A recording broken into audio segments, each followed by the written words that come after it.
दोस्तों, जैसे जैसे लोकसभा चुनाव करीब आता जा रहा है, ये एक तरह से आप कह सकते हैं माहौल में थोड़ी सी गर्मी बढ़ रही है। जैसे अप्रैल का महीना अब चल रहा है, बढ़ता जा रहा है, उसी तरह से गर्मी भी चुनावी बढ़ रही है। कह सकते हैं चुनाव कोई जीते, कोई पार्टी की सरकार बने या ना बने, लेकिन कुछ जगहों का ऐसा चुनाव होता है जिसपे सबकी निगाहें टिकी होती हैं, या कुछ जगहों के ऐसे चुनाव होते हैं जो हमेशा ही रोचक होते हैं। वहाँ का चुनावी दंगल जो होता है काफी मायने रखता है और बहुत सारे लोगों की निगाहें वहीं पे बनी होती है, चाहे उस क्षेत्र से वो बिलोंग करते हो या नहीं करते हो। बात करेंगे यूपी के कुछ 2-3 सीटों के बारे में, जहाँ पे कि बहुत ज़्यादा रोचक चुनाव होने वाला है ये 2024 का चुनाव। फिलहाल रिक्वेस्ट है, चैनल पे नए हैं तो चैनल को सब्सक्राइब करके सपोर्ट जरूर करिएगा। आइए बताते हैं आपको कि किस जगह का चुनाव सबसे ज़्यादा रोचक होने वाला है। बताएंगे पीएम मोदी के क्षेत्र की भी बात करेंगे और बात करेंगे आजमगढ़ की। तो यूपी का आजमगढ़ आपको पता ही है, ऐसा जिला है जिसके चर्चे पूरे विश्व में हैं। और यहाँ का चुनाव इससे रोचक इससे ज्यादा हो जाता है क्योंकि अखिलेश यादव ने जो कैंडिडेट पिछली बार उतारा था, उसी कैंडिडेट को दोबारा से उतारा गया और वही निरहुआ जो पिछले चुनाव में भारतीय जनता पार्टी के पद से जीते थे सांसदी को, वही सांसद भी हैं वर्तमान में।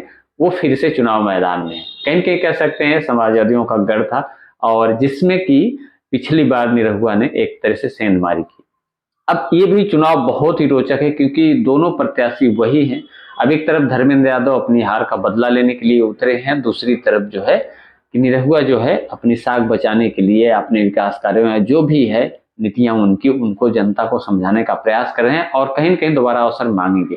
लेकिन सबसे बड़े बात जो है वाराणसी को लेके है। वाराणसी को लेके इसलिए है कि वाराणसी का चुनाव जो है काफी ज्यादा महत्वपूर्ण होने वाला है। महत्वपूर्ण तो वैसे हर चुनाव रहता है वाराणसी का, क्योंकि वहां से पीएम नरेंद्र मोदी चुनाव लड़ते हैं और उनको कहीं न कहीं जीत भी मिलती आ रही है। लेकिन इस बार के चुनाव में क्या नरेंद्र मोदी वहां से चुनाव हार जाएंगे?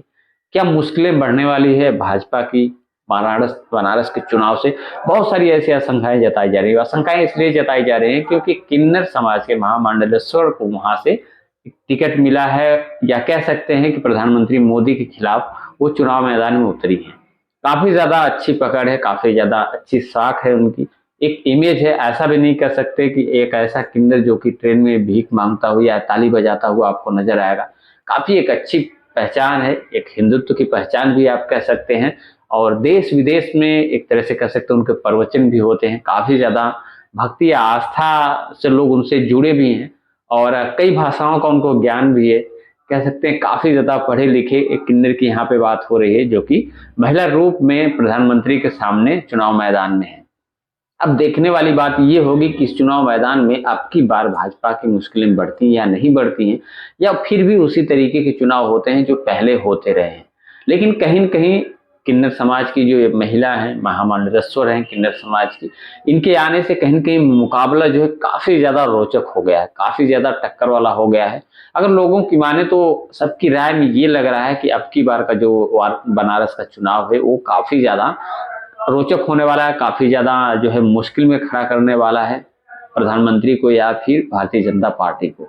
क्योंकि किन्नर समाज की जो महिला है, महामंडलेश्वर हैं, और काफी जो है जोर शोर से काफी तैयारी से जो है कि चुनाव मैदान में उतरी हैं। और उम्मीद भी है कि काफी ज्यादा उनका बोलबाला रहने वाला भी है। हालांकि भारतीय जनता पार्टी के खाते में एक सीट आती रही है, सुरक्षित सीट मानते हैं नरेंद्र मोदी इस जगह को, बनारस को, तभी तो यहाँ से हर बार वो चुनाव लड़ते भी हैं और जीतते भी हैं।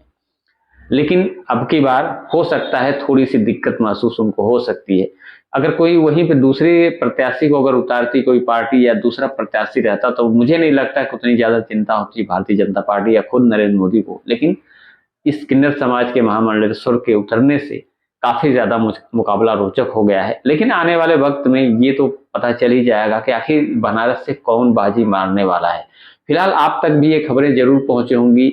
इस चुनाव को लेके, बनारस के चुनाव को लेके आपके मन में क्या आशंका है, या क्या आपको लगता है क्या सच में भारतीय जनता पार्टी को टक्कर दे पाएंगी जो कि किन्नर समाज की महामंडलेश्वर, या फिर पहले के तरीके से ही चुनाव होंगे और प्रधानमंत्री यहाँ से जीत के जाएंगे? क्योंकि कहीं न कहीं ये बहुत शाख की बात है, एक तरह से कह सकते हैं बहुत बड़ा सवाल खड़ा होगा अगर यहाँ से पीएम मोदी हार के जाते हैं तो पार्टी के नेतृत्व पे भी और एक प्रधानमंत्री के नेतृत्व पे भी। क्योंकि एक तरह से कह सकते हैं ये शाख की बात है, प्रधानमंत्री की आप कह सकते हैं इज्जत दांव पे है, भारतीय जनता पार्टी की साख दांव पे लगी है इस बनारस सीट को लेके, क्योंकि उनका पीएम का उम्मीदवार अगर हार गया तो आप सोचो कि क्या फर्क पड़ने वाला है, क्या भारतीय जनता पार्टी की इमेज पे फर्क पड़ने वाला है।